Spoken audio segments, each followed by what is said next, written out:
ছোট কিংবা বড় সবার জীবনে চলার পথে কথাগুলো কাজে আসবে। ১. কখনো বাসে বা ট্রেনে জানালার পাশে বসে মোবাইল টিপবেন না। কখন নিয়ে যাবে টেরই পাবেন না। ২. রিকশাতে বসে কোলে ব্যাগ রাখবেন না। পাশ থেকে মোটরসাইকেল কিংবা গাড়িতে করে এসে হ্যাঁচকা টান দিবে। ৩. রাস্তায় কিছু খাবেন না, কিছুই না। দূরপাল্লার যাত্রা হলে বাড়ি থেকে খাবার নিয়ে আসুন অথবা প্যাকেটজাত কিছু খান। পাশের যাত্রী কিছু দিলে খাবেন না। তাতে কি, হয়তো যে পানি বা ডাব কিনলেন বা অন্য কিছু, তাতেই থাকতে পারে চেতনানাশক ঔষধ। ৪. ট্রেন জার্নিতে দরজার পাশে ২ বগির পাশে দাঁড়াবেন না, কিংবা যতই ভালো লাগুক দরজায় দাঁড়িয়ে সিগারেট খাবেন না। ট্রেনের ছাদে চলাচল যতই রোমান্টিক লাগুক, যে গ্যাংগুলো ছিনতাই করে তারা খুবই নির্দয় এবং বেপরোয়া। অনেক যাত্রীর লাশ পাওয়া যায় সারা দেশের ট্রেন লাইনের আশেপাশে। বেশিরভাগই বেওয়ারিশ হিসেবে দাফন করা হয়।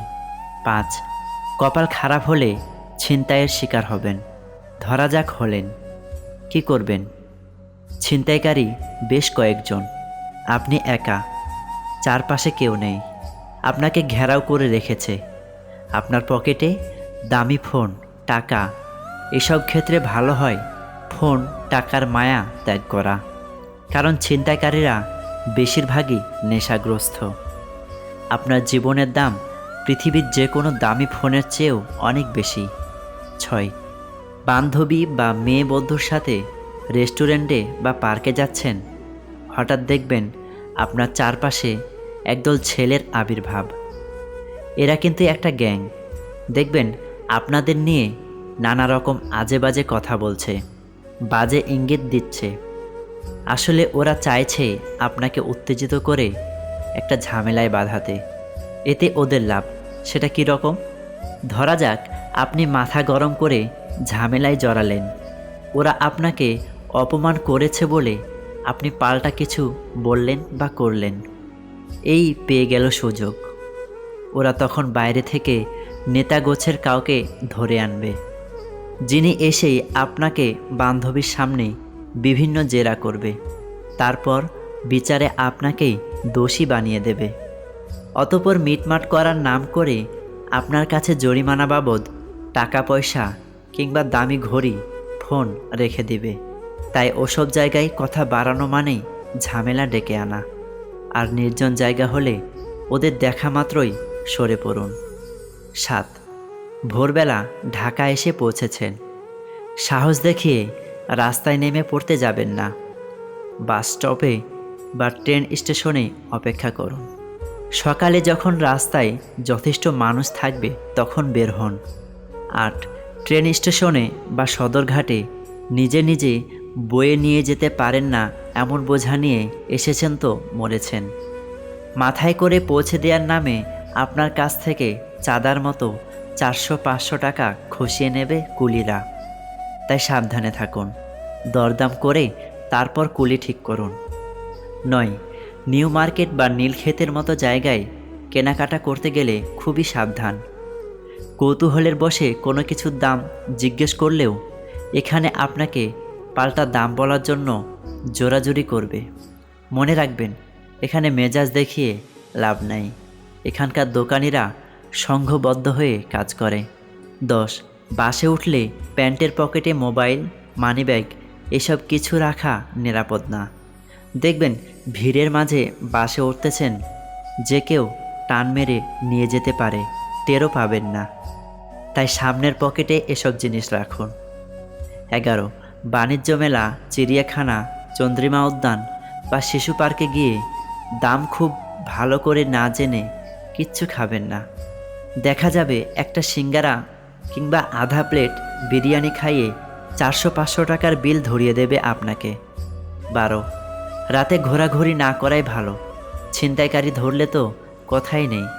এমনকি কিছু বিপদগামী পুলিশ, সকলেই নয়, ধরলেও বিপদ। যতই নির্দোষ হন, পুলিশ যদি বুঝতে না চায় আর আপনাকে আটকে রাখার নিয়ত যদি থাকে, তাহলে আপনার কিছুই করার থাকবে না। ১৩. বাস স্ট্যান্ডে দাঁড়িয়ে আছেন, হঠাৎ একটা মাইক্রোবাস এসে থামলো আপনার সামনে। সেটা প্রাইভেট গাড়িও হতে পারে। আপনাকে চালক বলবে সে গ্যারেজে ফেরার পথে বাড়তি কিছু ট্রিপ নিচ্ছে, খুব অল্প ভাড়ায় আপনাকে পৌঁছে দেবার কথা বলবে। আপনি উঠবেন না। মেয়ে হলে তো আরও না।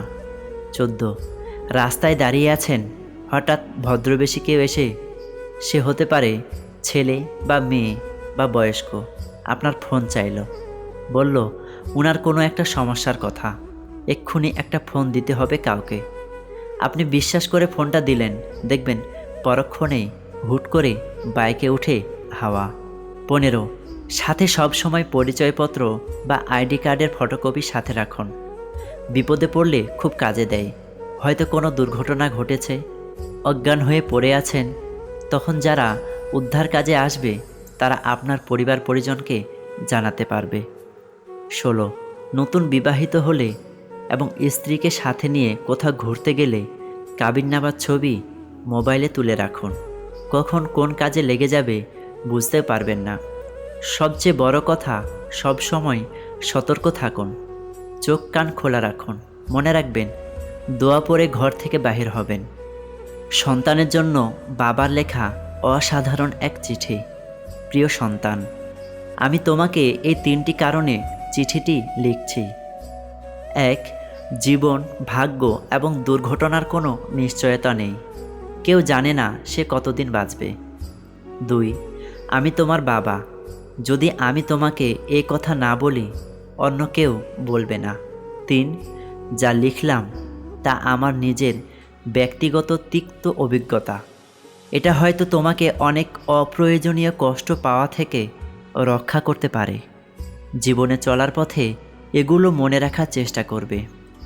1, যারা তোমার প্রতি সদয় ছিল না তাদের উপরে অসন্তোষ পুষে রেখো না, কারণ তোমার মা এবং আমি ছাড়া তোমার প্রতি সুবিচার করা কারো দায়িত্বের মধ্যে পড়ে না। আর যারা তোমার সাথে ভালো ব্যবহার করেছে, তোমার উচিত সেটা সঠিক মূল্যায়ন করা এবং কৃতজ্ঞ থাকা। তবে তোমার সতর্ক থাকতে হবে এই কারণে যে প্রতিটা মানুষেরই প্রতি পদক্ষেপের নিজ নিজ উদ্দেশ্য থাকতে পারে। একজন মানুষ আজ তোমার সাথে ভালো, তার মানে এই নয় যে সে সব সময়ই ভালো থাকবে। কাজেই খুব দ্রুত কাউকে প্রকৃত বন্ধু ভেবো না। 2, জীবনে কিছুই কিংবা কেউই অপরিহার্য নয় যা তোমার পেতেই হবে। একবার যখন তুমি এ কথাটির গভীরতা অনুধাবন করবে, তখন জীবনের পথ চলা অনেক সহজ হবে। বিশেষ করে যখন বহুল প্রত্যাশিত কিছু হারাবে কিংবা তোমার তথাকথিত আত্মীয় স্বজনকে তোমার পাশে পাবে না। 3, জীবন সংক্ষিপ্ত। আজ তুমি জীবনকে অবহেলা করলে কাল জীবন তোমাকে ছেড়ে চলে যাবে। কাজেই জীবনকে তুমি যত তাড়াতাড়ি মূল্যায়ন করতে শিখবে, ততই বেশি উপভোগ করতে পারবে। 4, ভালোবাসা একটি ক্ষণস্থায়ী অনুভূতি ছাড়া কিছুই নয়। মানুষের মেজাজ আর সময়ের সাথে সাথে এই অনুভূতি বিবর্ণ হবে। যদি তোমার তথাকথিত কাছের মানুষ তোমাকে ছেড়ে চলে যায়, ধৈর্য ধরো। সময় তোমার সব ব্যথা বিষণ্ণতাকে ধুয়ে মুছে দেবে। কখনো প্রেম ভালোবাসার মিষ্টতা এবং সৌন্দর্যকে নিয়ে বাড়াবাড়ি করবে না। আবার ভালোবাসা হারিয়ে বিষণ্ণতায়ও অতিরঞ্জিত হবে না। 5, অনেক সফল লোক আছেন যাদের হয়তো উচ্চশিক্ষা ছিল না। এর অর্থ এই নয় যে তুমিও কঠোর পরিশ্রম বা শিক্ষা লাভ ছাড়াই সফল হতে পারবে। তুমি যতটুকু জ্ঞানই অর্জন করো না কেন, তাই হলো তোমার জীবনের অস্ত্র। কেউ ছেঁড়া কাঁথা থেকে লাখ টাকার অধিকারী হতেই পারে, তবে এজন্য তাকে অবশ্যই পরিশ্রম করতে হবে। 6, আমি আশা করি না যে আমার বার্ধক্যে তুমি আমাকে আর্থিক সহায়তা দেবে, আবার আমিও তোমার সারা জীবন ধরে তোমাকে অর্থ সহায়তা দিয়ে যাব না। যখনই তুমি প্রাপ্তবয়স্ক হবে, তখনই বাবা হিসেবে আমার অর্থ সহায়তা দেবার দিন শেষ। তারপর তোমাকেই সিদ্ধান্ত নিতে হবে, তুমি কি পাবলিক পরিবহনে যাতায়াত করবে নাকি নিজস্ব লিমুজিন হাঁকাবে, গরিব থাকবে নাকি ধনী হবে। 7, তুমি তোমার কথার মর্যাদা রাখবে, কিন্তু অন্যদের কাছে তা আশা করবে না। মানুষের সাথে ভালো আচরণ করবে, তবে অন্যরাও তোমার সাথে ভালো থাকবে তা প্রত্যাশা করবে না। যদি তুমি এটা বুঝতে না পারো, তবে শুধু অপ্রয়োজনীয় যন্ত্রণাই পাবে। ৮, আমি অনেক বছর ধরে লটারি কিনেছি, কিন্তু কখনো কোনো পুরস্কার পাইনি। তার মানে হলো এই যে, যদি তুমি সমৃদ্ধি চাও, তবে কঠোর পরিশ্রম করতে হবে। বিনামূল্যে কোথাও কিছু জুটবে না। ৯, তোমার সাথে আমি কতটা সময় থাকব সেটা কোনো ব্যাপার না, বরং চলো আমরা আমাদের একসাথে কাটানো মুহূর্তগুলো উপভোগ করি, মূল্যায়ন করি। ইতি, ভালোবাসা সহ তোমার বাবা। বাবাটি হলেন একজন চাইল্ড সাইকোলজিস্ট এবং হংকং এর প্রখ্যাত টিভি সম্প্রচারকারী। তার কথাগুলো বয়োজ্যেষ্ঠ, বয়োকনিষ্ঠ, বৃদ্ধ কিংবা তরুণ, শিশু, আমাদের সবার জন্য প্রযোজ্য।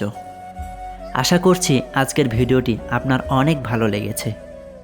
ভিডিওটি ভালো লাগলে অবশ্যই চ্যানেলটিতে সাবস্ক্রাইব করে পাশে থাকবেন, কারণ আপনাদের একটা সাবস্ক্রাইব বা লাইক আমাকে পরবর্তী ভিডিও বানাতে উৎসাহ প্রদান করে। ধন্যবাদ সবাইকে। আসসালামু আলাইকুম ওয়া রাহমাতুল্লাহ।